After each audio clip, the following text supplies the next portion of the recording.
Hey, this is Stefan from projectlifemastery.com, and in this video I want to talk to you about how to write a book because I get this question a lot. Now, I've written a few of my own books. I'm also a blogger and a writer at projectlifemastery.com, and I've also helped a lot of writers and authors to be able to write their books, publish them, and do very, very well with it. And so my outcome with this video is to be able to help you get started to write your own book. But not just get started, but to also finish it, because that's the ultimate goal. The ultimate goal is for you to complete your book so that you can publish it, you can get it out there, you can start making money from it, you can have an impact, and you can have your message be heard. You don't want your message to die at your lips. And unfortunately, I see that happen time and time again with many authors and aspiring authors out there. So I want to make sure that that doesn't happen to you. I see a lot of authors, they get started on writing the book, and sure enough, they don't finish it. They make writing a book to be this ginormous task in their mind, and they procrastinate, they're a perfectionist, and it never gets done. So I'm going to share some tips and strategies with you in this video that can help you to actually write your book and actually finish it. Now, I think one of the biggest hurdles that a lot of authors and writers have is that they make writing a book to be this big task. It's just this ginormous thing in their head that's just so overwhelming for them that they don't even know how to get started with it. It's almost like this mountain that they have to climb, and it's unachievable, it's unattainable. And anytime you look at anything in that big of a perspective, that big of a way, then the chances of you actually doing it, getting started, and actually finishing it are slim to none. So I want to invite you to look at things in a bit of a different way, to have a different perspective, a different mindset on this, because from my experience, 80% of success is psychology and only 20% are the mechanics. I heard that from Tony Robbins. And when you change the way that you look at things, the things that you look at change. So I want to invite you to look at it in a different way. I want to invite you to take this big task of writing a book and instead chunking it down into smaller, more achievable pieces. Because when you look at a book, all a book really is a series of chapters. And when you start to look at it that way, as just a series of chapters, then all of a sudden it becomes a lot more achievable, doesn't it? It becomes a lot easier for your mind to wrap your head around and to get started on it. You know, writing a chapter is a lot easier than writing a book. And one thing that has really helped me, because I do a lot of blogging and writing, is I look at a chapter as just a blog post, an article. And when I look at it that way, maybe a blog post for me, it might be a couple hundred words or a couple thousand words. When I look at it that way, I think, hey, you know what? I blog all the time. I can write an article. I can write a blog post. That's not that hard, and that could be a chapter. And so that's just another perspective, another way of looking at this big thing and making it smaller. If you were to chunk it down even further, though, you can look at a chapter as just a series of paragraphs. How hard is it to write a paragraph? That all of a sudden it becomes a lot easier for you to actually stomach and actually get yourself to do.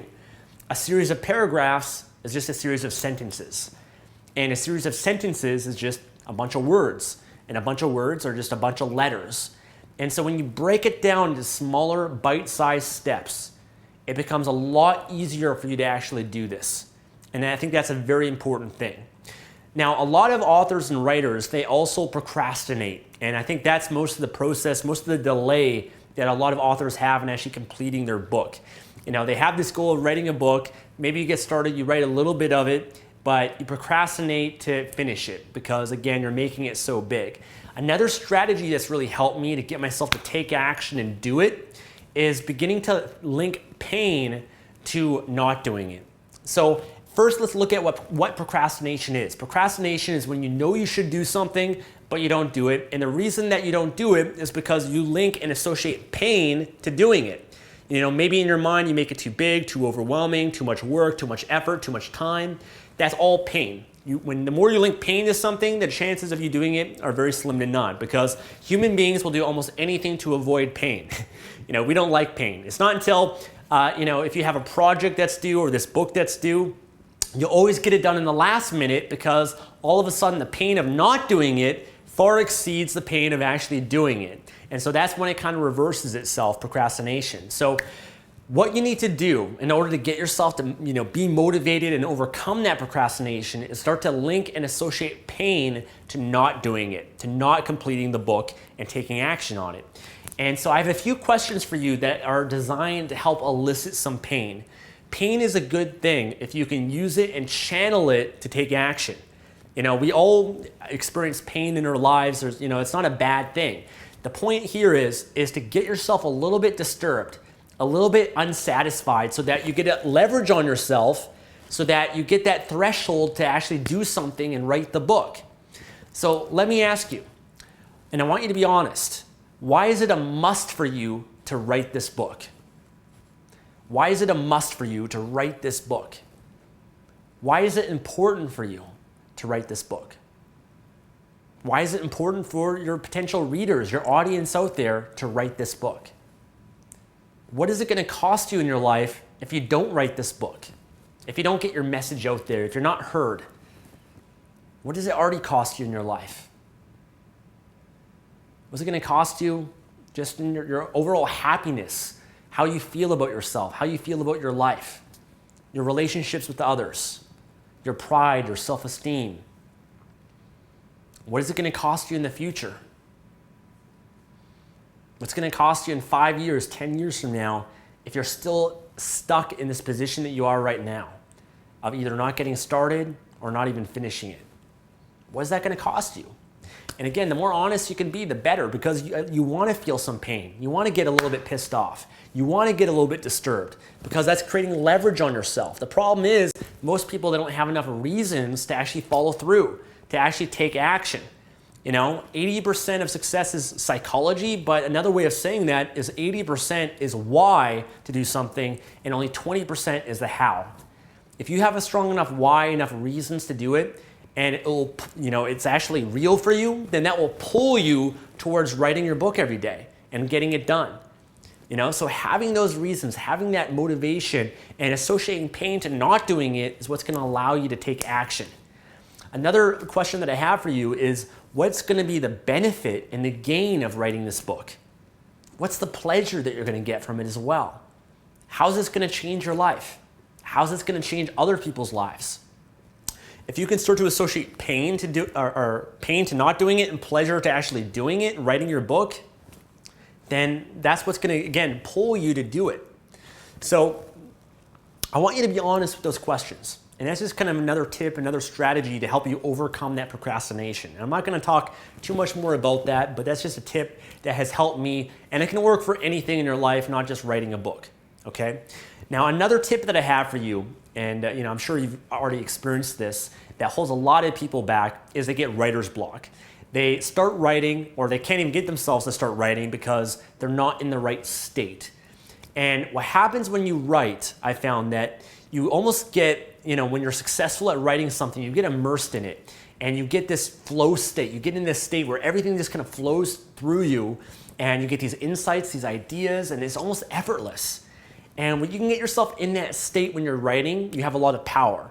And you get momentum as well, where time disappears, where 5 or 10 hours might go by, and you're like, oh my God, and you've written so much. Being able to access that state on a consistent basis is your power to being able to write your book. And there's a few strategies that I have to get yourself into that state. One thing that I have, I can't give them all to you in this video, but one thing is just having a ritual before you write. Having a ritual. I have a morning ritual that I'm passionate about. I've shared this on my YouTube channel and everything as well. But I have a ritual before I coach someone, before I create a video, before I write, and I put myself into a peak state, or whatever state that I need to be in to be able to have the best impact possible.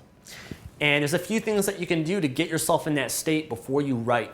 One thing that has worked for me is just going for a walk, engaging your body in some way, exercising, maybe it's meditating, doing something to get yourself out of your head so that you can eliminate all those thoughts, all those distractions that you have in your head, and you can free up your mental RAM to be able to focus at the task at hand. And focus is very important. And also when you're writing too, I'll mention that you don't want to have any distractions. You want to eliminate your cell phone, Facebook, email, other people that are around you. You want to be in a place where you can focus and get that momentum going. Studies show that if you get into that peak state, into that flow state, and then you get interrupted, you get knocked out of it, it takes at least 20 minutes for someone to get back to the peak of that state. So that's why it's very important to not be interrupted in any way so that you can allow yourself to remain in that flow state. Okay, very, very important thing. So being into that flow state is very important. Having a ritual that you do. One thing that I also do as well is I ask myself questions.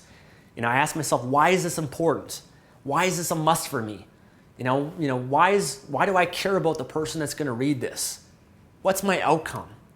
What's the difference? What's the impact that I really want to make?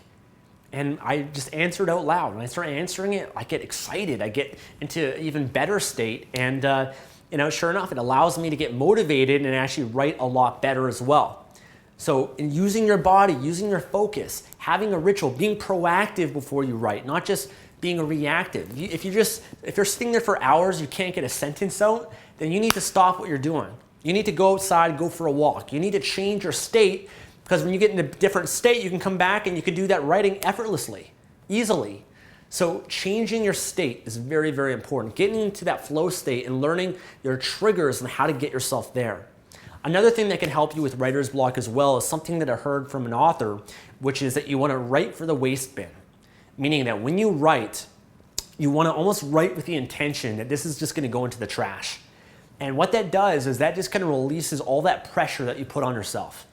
Because, if you're a perfectionist and you're writing and, all that sentence wasn't good enough, you're going to rewrite it again and again and again, that's inhibiting you from actually completing this task.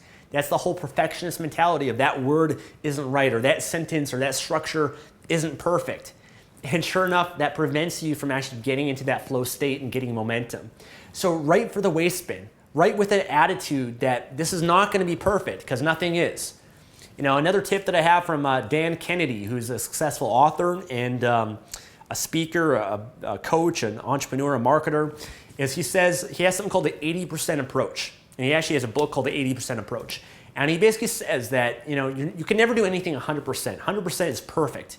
And last time I checked, no one's perfect. So when you strive for 100%, you're basically, doing something that is just unattainable for anybody out there. It's going to drive you insane. So the 80% approach means that really the value and the meat in anything is in the first 80%. And so he says you want to strive just to do 80%. 80% is good enough. And yes, you can always make things better and improve it over time, but just aim to do 80%. That's a very important thing. And so oftentimes when I write, I'm making spelling errors, my sentences don't make sense, whatever, but I'm just trying to get into that flow. I'm just trying to express my ideas, my thoughts onto paper, onto a computer screen, and I'm just trying to get it out of me. And I don't care how it looks, how it sounds, but I'm just kind of doing a mental mind dump and just kind of trying to capture all the thoughts and ideas that I have and just writing it out the best that I can. And one thing that's helped me with that as well, another tip, is using a timer. I like to use a timer, a stopwatch, and I'll be like, okay, I have an hour and I have to write as much as I can on this chapter in an hour. And sure enough, you'll get a chapter done, but it might sound horrible, but then you can just go back and improve it, make it better. You can, that's just a draft. You can have other people look at it and make it better as well. But at least just when I have that sense of urgency, I get a lot done. And so that's another really powerful tip that I have as well for that. So I've given you a bunch of things, and this might be a little bit scattered for you, but a lot of strategies and tips that have really worked for me in writing a book. And I covered a lot of psychology, because again, I think the mindset, the psychology is the most important thing. In terms of the actual structure of writing a book, one thing that's worked well for me is having an outline. And so I map out ahead of time what this book is going to look like. What are the chapters going to be? How many chapters are there going to be? What's my outcome? What do I want to accomplish by writing this book? And when you break it down, kind of, again, you chunk it down into all the different chapters. Chapter 1 is going to be on this. Chapter 2 is going to be on this. Chapter 3 is going to be on this. I have mapped out, and then I write down in each chapter, what are all the most important things that I want to cover in this chapter? What do I have to say about this? What are examples that I want to use? What are stories that I want to share? What are all the points, the distinctions that I want to make? And I'll just kind of put them there in bullet point. And when you have that outline, it's a lot easier for you to now start writing with. Because now you can just look at the outline of chapter 1 and you can just get started writing it.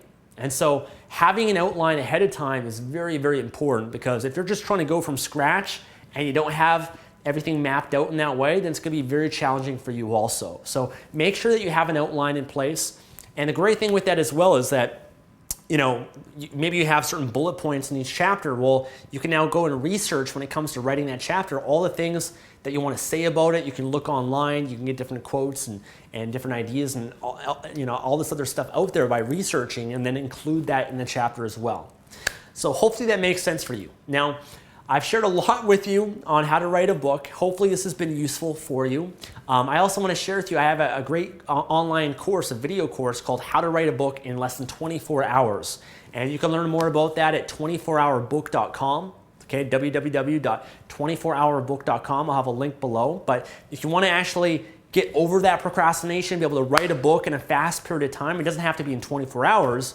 I've done it in 24 hours, but other people can take a little bit longer than that. It's totally fine. But the point of the program is to help people get started, to actually write their book and actually finish it. And I have a lot of cool tips and strategies like this that can help you actually complete your book. So I want to invite you to check that out as well. But hopefully you enjoyed this video, and hopefully it will help you be able to write your book, take action, and actually get it done. So I want to thank you again for watching this. I want to invite you to subscribe for more videos like this as well. And I'll talk to you soon. Bye.